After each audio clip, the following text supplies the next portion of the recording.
Okay, let's see this. Okay, we've got Colin Noir here with Democrat senator just destroyed suppressors and SBR deregulation from Trump's one big beautiful bill. And people were telling me that I was kind of dooming about it and that it wasn't real. Let's find out. Let's find out.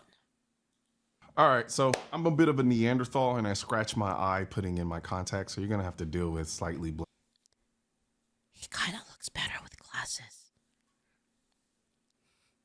bloody-eyed Colin Noir today.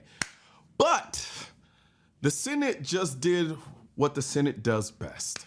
They pulled the rug from underneath one of the boldest Second Amendment moves we've seen in decades. Just after midnight on Friday, the Senate's top rules referee stepped in and said that the provision to take suppressors, short-barreled rifles, and shotguns and any other weapons off of the National Firearms Act violates something called the Byrd Rule.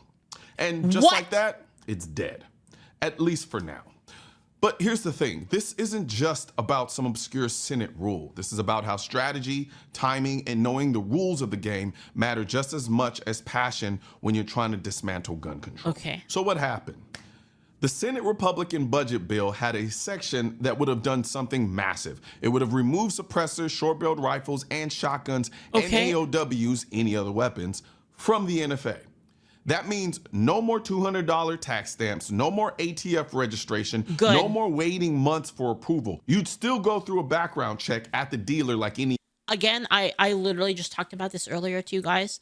For the YouTubes, I will say, so basically there's this thing called the NFA and it makes you pay like $200 if you want a suppressor or a short barrel rifle. They're not illegal. You can get them. You just have to pay $200 tax stamp, and then they have to wait for approval. They basically goes over them. They take their sweet time with it, and then they send you the stuff back, and like, oh, now you're allowed to own a single suppressor or single short barreled rifle for your $200, right? So if you want to have two different rifles, you have to pay like $200 if you want to suppress, another $200, just like $800 total if you want to suppress. So it makes the prices of everything go up, especially because places aren't stocking short-barreled rifles. Places aren't stocking suppressors like in the quantity because, again, you have to wait before you purchase it. So if you go to the store, you buy a suppressor, you pick it up, you have to wait, you have to like buy it, and then you have to wait for them to finish your tax stamp, pay the $200, and now you can have your suppressor. And that could be like months later, just depending on whatever they feel like over the government, right? Is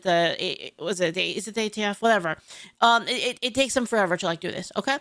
So, again, this is bad because, again, poor people cannot, poor people in general, like $200 is not a lot if you're rich. So if you're rich, it doesn't really matter. But if you're poorer, and you still need to defend yourself. In fact, you probably have to defend yourself more if you're poorer because you don't have enough money to hire, like, live in a big gated community and have a lot of private security. So you probably have to be in charge of your own protection if you have less money.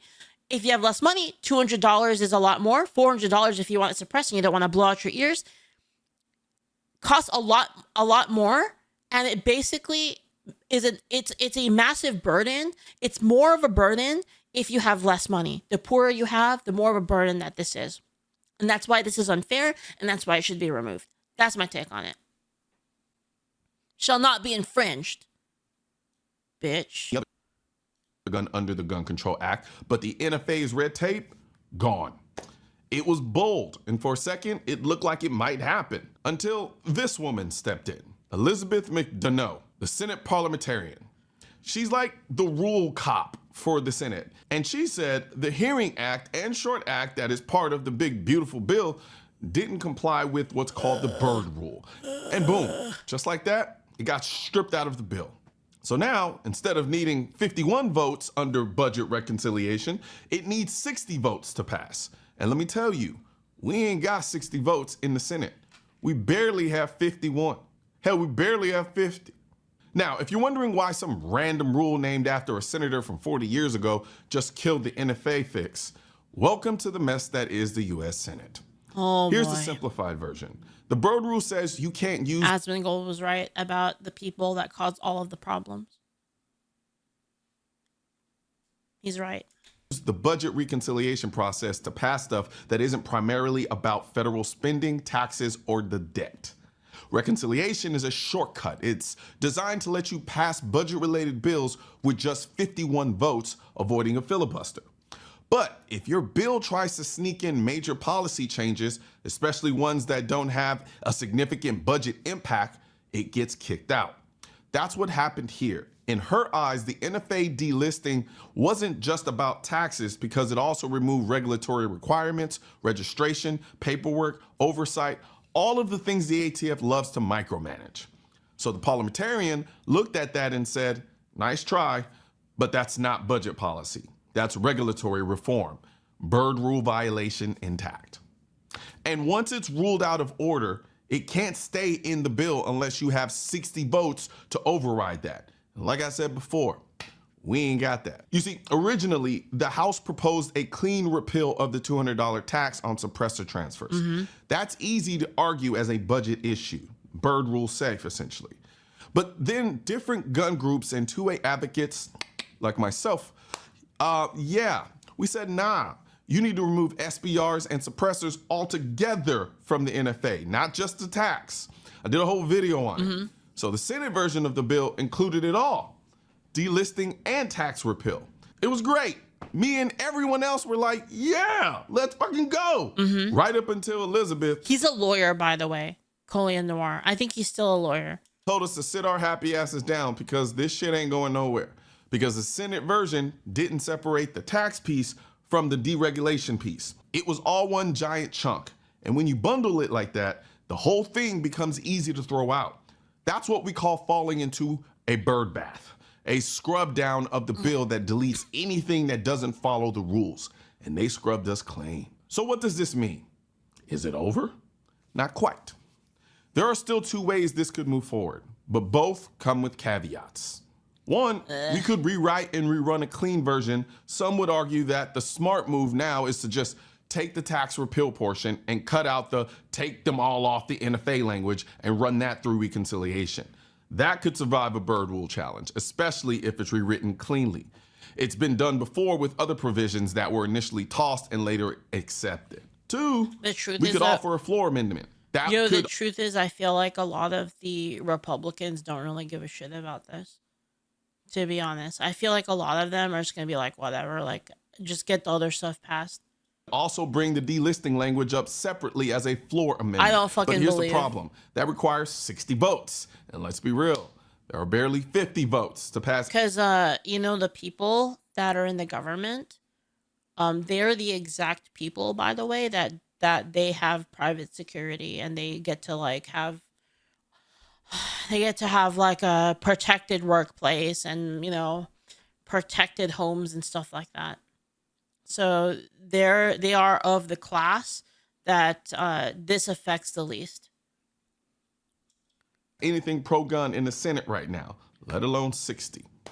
Right now, the clock is ticking. Republicans are racing to get this entire budget bill to President Trump's desk in a week.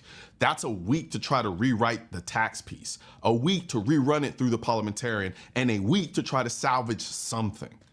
The NFA delisting isn't dead forever, but it is off the table for now. Look, while politicians fumble around with Senate rules and parliamentary procedures, let's be crystal clear about something. Defending our rights isn't a spectator sport. It's about action. It's about standing proud, bold, and unapologetic, which is exactly why I created the Defend America collection, like the hat that I'm wearing right now. Every piece in the Defend America line sends a powerful message.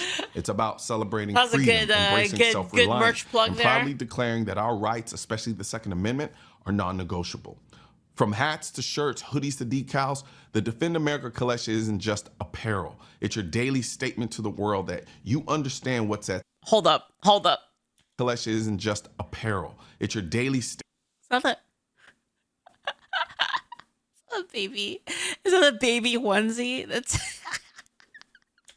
statement to the world that you understand what's at stake and you're prepared to stand firm.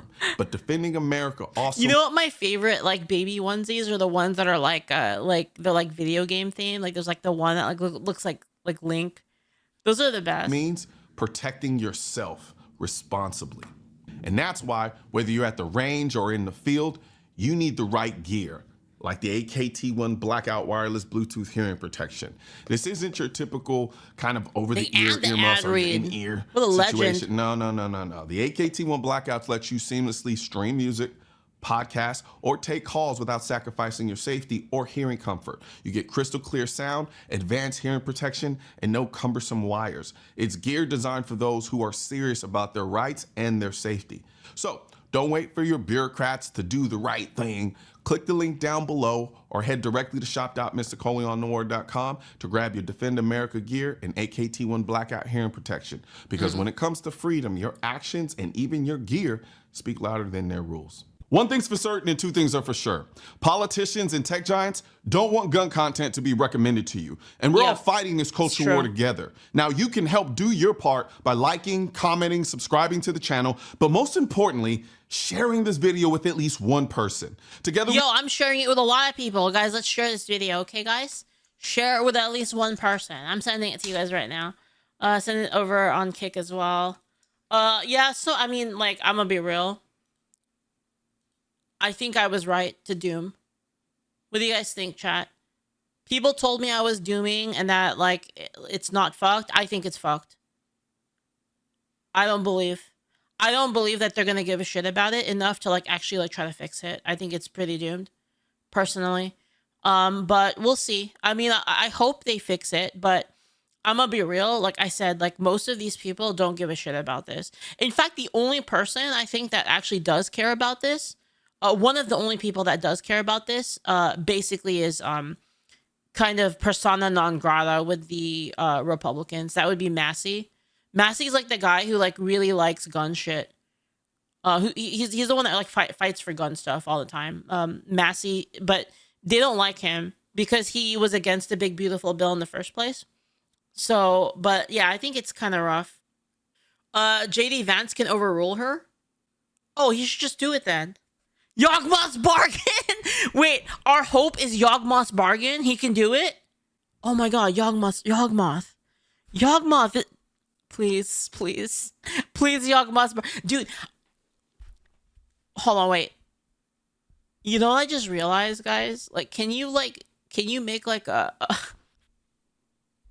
you know how people make skin to decks for, like, Commander? They, like, do, like, proxy cards for MTG Commander. Like, dude, couldn't you make, like, a JD Vance deck? You totally could. With, like, Yawgmoth's bargain. I should do that. I should do that. I kind of want to.